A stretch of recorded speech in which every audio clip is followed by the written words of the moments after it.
क्योंकि बहू झूठ नहीं बोलती। सुधा और राकेश के 3 बेटे थे। शादी के बाद तीनों माँ बाप से दूर रहते और सिर्फ त्योहारों में आते। माँ जी, पिताजी, अगली बार आप लोग हमारे घर आइएगा। अरे नहीं बहू, सब यहीं आ जाते हैं तो घर खिला खिला लगता है। हाँ बहू, तू हमेशा बुलाती है तो जरूर आएंगे तेरे पास भी। हाँ हाँ, दीदी का घर बड़ा जो है, सब कुछ आपने शादी के बाद दीदी को ही तो दे दिया था। हमें भी दिया होता तो हम भी बड़ा घर लेते। क्यों सुनील? अरे नहीं, पापा ने सबको एक बराबर ही दिया है। छोटी बहू, क्या चाहिए तुम्हें, बोलो। वो आपके सोने की चेन वाली घड़ी है ना, वो अगर आप मुझे, तभी वहाँ मजली बहू भी आ जाती है। और मुझे ना आपका मंगलसूत्र कितना लंबा, सुंदर और भारी भी है। अरे हाँ हाँ, तुम दोनों को ही दूंगी बहू, चिंता न करो। चलो अब खाना लगाओ, खाना खाया जाए। सभी मिलकर खाना खाते हैं कि पड़ोसन आ जाती है। अरे सुधा बहन, थोड़ी चीनी तो देना, घर में शक्कर नहीं है और मेहमान सर पर बैठे हैं। अरे छोटी बहू, चाची को शक्कर तो दे दो।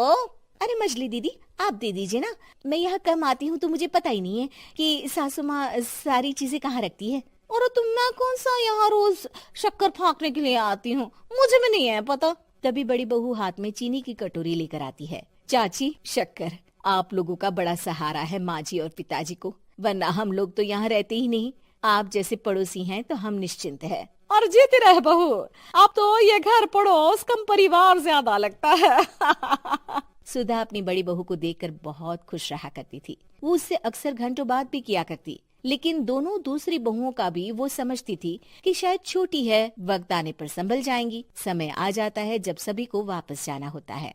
माँ जी, हम लोगों की फ्लाइट पहले है, हमें इजाजत दे। वो सास के गले लगकर चली जाती है। थोड़ी देर बाद छोटी बहू कहती है, माँ जी, मैं ना ये सोफे के कवर और चादरें ले जा रही हूँ, यहाँ तो ऐसी ही पड़ी रहेंगी। हाँ हाँ बहू, ले जा। और कुछ चाहिए तो बोल। और तो चाहिए बहुत कुछ, पर चलिए कोई बात नहीं, अगली बार ले जाऊंगी मैं।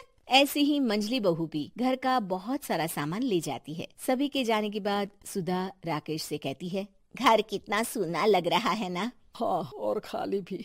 तुम्हारी दोनों बहुएं सब बटोर गई।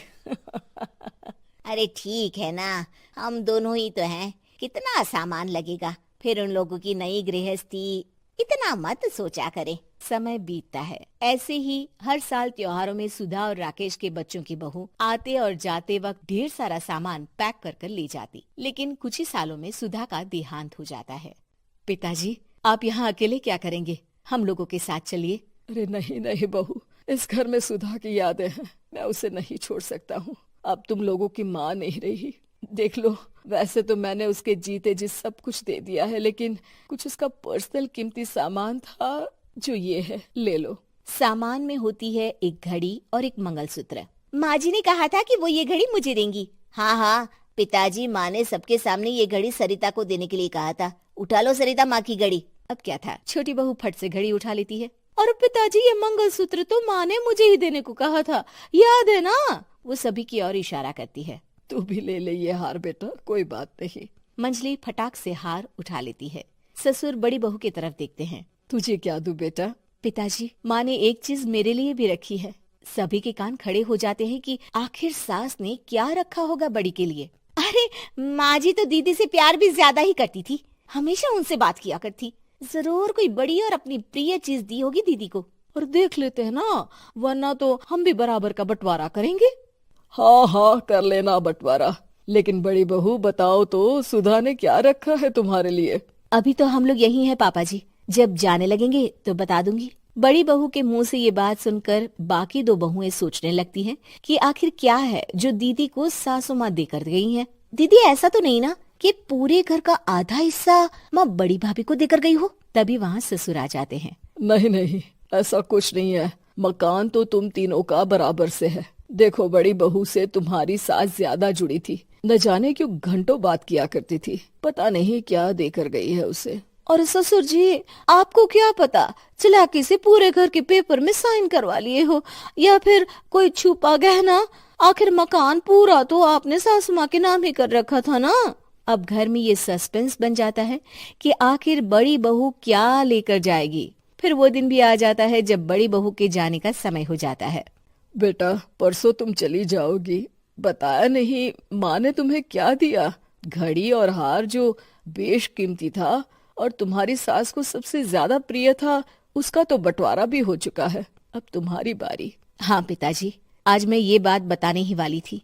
माँ ने मुझे उससे भी बेशकीमती चीज दी है, और वो है आप।